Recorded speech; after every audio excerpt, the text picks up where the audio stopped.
Here, let us assuming tama po yung sinasabi ni Congressman na Bong Suntay na tama po siya kanina. Ito nga pong mga pondo, kung paano po tinransfer sa OBP, talaga naman pong doon po, wala naman tayo nakikita talagang pagkakamali pa. And in fact, trabaho po to ng Vice President as head of agency, mag-disburse, tama po ba? Lahat po ng mga dokumento, pumirma kung ano po dapat niyang pirmahan. Tama po naman po yun. Subalit po, kung titignan po natin,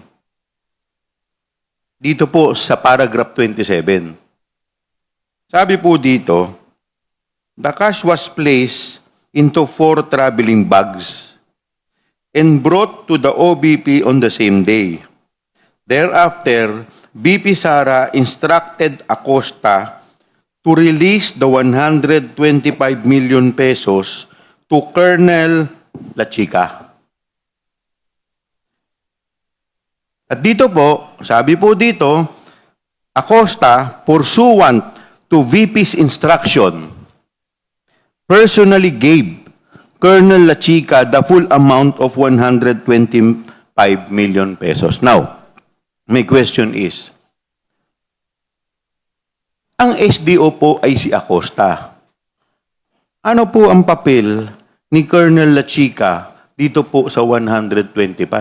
And that is upon the instruction of the Vice President. Dito po ba, wala po tayong nakikitang diferensya? Now, if I remember it correctly, during the committee hearing, marami po nagtanong, after La Chica, ano na? Yun, dito po natin makikita ngayon, papasok yung statement ni Madriaga. The affidavit of Ramil Madriaga, which was attached as Annex A of this complaint affidavit, or dito po sa impeachment complaint, which can be found on page 13. At dito po sa statement ni Ramil Madriaga, sinabi po niya, and I quote, makikita po dito yung conversation sa page 29, sa paragraph 29, 30, 31, 32. Sabi po dito, Colonel Dennis Nolasco sent a certain Ramil Madriaga a text message instructing him to see the former. So Madriaga went to see Colonel Nolasco at Ultra Pasig City. He arrived at the place around 1:30 p.m. Next, they waited for Colonel La Chica. Ito na po, si Colonel La Chica. In 2 DepEd vehicles that ultimately arrived past 3 p.m. Upon arriving, Colonel La Chica brought 4 duffel bags containing millions of peso. So ito na po yung duffel bags na winidraw po nila sa Land Bank at binibigay ngayon kay Madriaga. In particular, paragraph 32, Colonel La Chica instructed Madriaga to deliver a duffel bag to a mayor in Laguna. Hindi ko po alam kung yung mayor po may kinalaman sa intelligence gathering. So Madriaga delivered it to a certain individual at Cabuyao, Laguna. Then he was told by Colonel La Chica to deliver another duffel bag to a comedy bar owned and frequented by San Sebastian Law alumni located in the Timog area. Paragraph 33. When Madriaga arrived at the place, he saw OBP spokesperson Raymond Monsayak. Parenthetically, Monsayak was BP Sara's classmate. Subsequently, Monsayak signaled Madriaga to go upstairs and leave the money at the office. He followed suit and left. Monsayak did not speak to him. Paragraph 34 says, next, Madriaga drove a car to the parking compound of the office of the Ombudsman.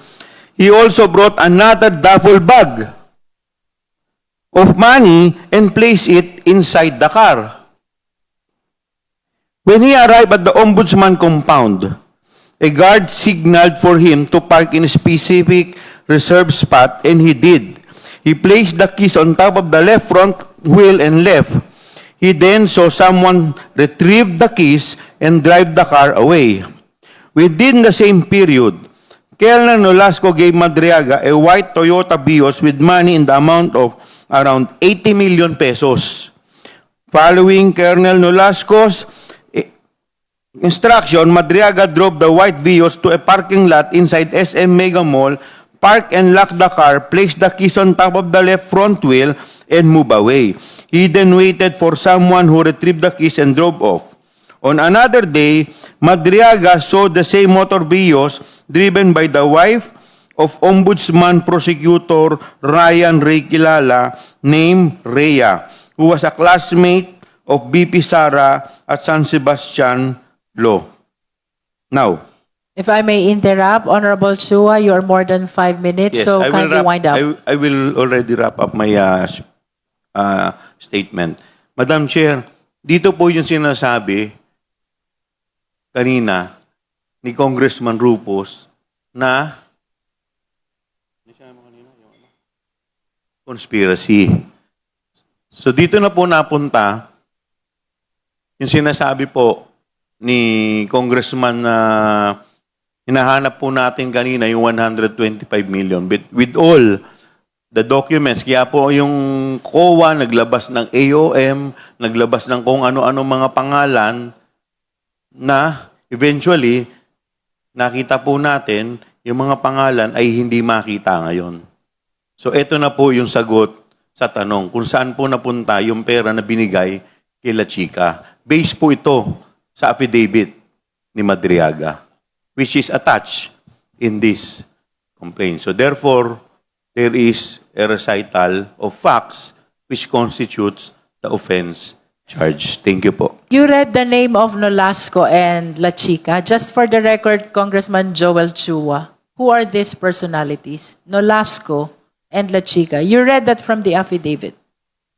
They are both, I think, security details of the Vice President. Nolasco and La Chica. Yes. Thank you. Would you like to comment, Honorable De Lima? To add, Yes. yung mga ninarrate po na based on the complaint ni Honorable Congressman Chua, pinapakita po na yung 125 million na yon hindi napunta sa dapat puntahan ng such a sensitive funds as confidential or intelligence funds. We can actually say that this were simply appropriated by VP Sara for her personal gain.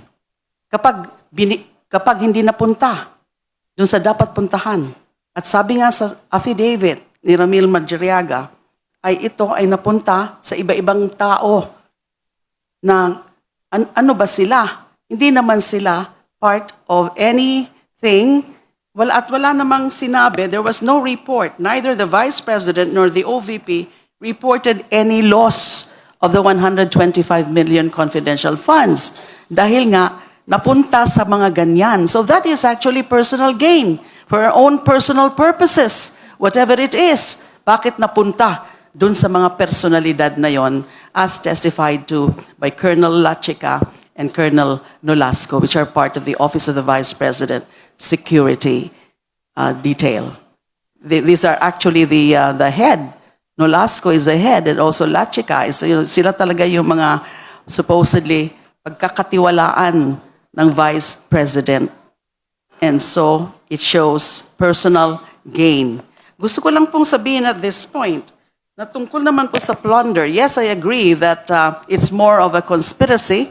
So it's a better, it's a better theory than just plunder, because plunder committed through conspiracy.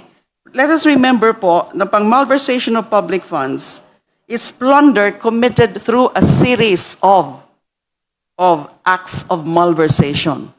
So a series of acts of malversation can lead to plunder, especially if it meets the monetary threshold of 50 million or more than 50 million.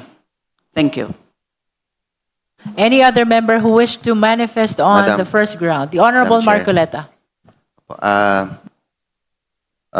Thank you.